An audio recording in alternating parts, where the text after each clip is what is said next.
He uses wire to stuff a cloth strip into the gas tank. After soaking it with gasoline, he pulls the cloth out. He sticks a sticker over the tank opening, then places the cloth on top and lights it. He limps into the pharmacy. The sticker burns through. The gas tank explodes instantly. The blast grabs everyone's attention. He calmly walks to the shelves inside. He starts picking out the medical supplies he needs. Back at the motel, he lays out plastic sheeting, fighting through excruciating pain. He stays silent. He removes his blood-soaked boots. Now he has to patch himself up. First, he numbs the area with lidocaine, then uses sterilized tweezers to dig out the bullet fragments. He's no ordinary killer. But how did this deadly assassin end up so badly wounded? It all started with a black briefcase found in the wilderness. A few days earlier, a hunter named Moss was out hunting. He stumbled into a massive shootout scene. Bodies were scattered everywhere. He risked going down the slope to grab something valuable. Dead hunting dogs and bullet holes in car doors showed how brutal the fight was. What surprised him was finding someone still alive in the pickup, out here in the middle of nowhere. He had no water for the wounded man. Moss just took the assault rifle. He carefully pulled the magazine from the man's pocket. Moss went to the back and opened the cargo box. A box full of drugs made him realize the truth.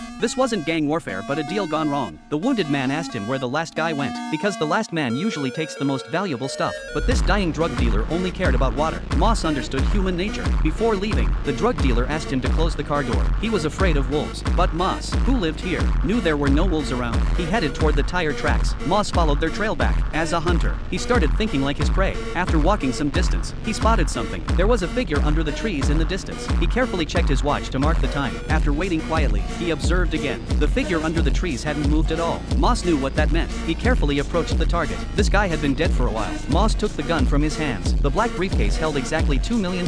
Moss was stunned by this unexpected fortune, but this money would soon become his curse. He returned to the wilderness entrance. At dusk, he got back to his trailer park home. He opened the compartment under his RV. He hid the assault rifle in the floor panel. That night he couldn't sleep, not because of the $2 million, but because of that drug dealer who just wanted water. He filled up a water jug, ready to go back and do something stupid. Moss parked his truck on high ground. He carried the water jug back to the shootout scene. He found the pickup's door was actually closed. He quietly opened the car door. The drug dealer had already been killed. He looked back toward the hilltop. Two men were standing by his truck. Moss quickly hid behind a car. Those guys slashed his tires, then drove down toward him. This wasn't going to work. He ran for another vehicle. The men behind him fired 2 shots. Moss was chased by that car for miles. At the river, he took a bullet and tumbled down the bank. Before those two could catch up, he dove into the water. He let the current carry him downstream. Hunting dogs behind him kept chasing. Once on shore, he immediately grabbed his pistol. He ejected the chambered round, blew the water out of the barrel. Just as the dogs lunged at him, he fired back.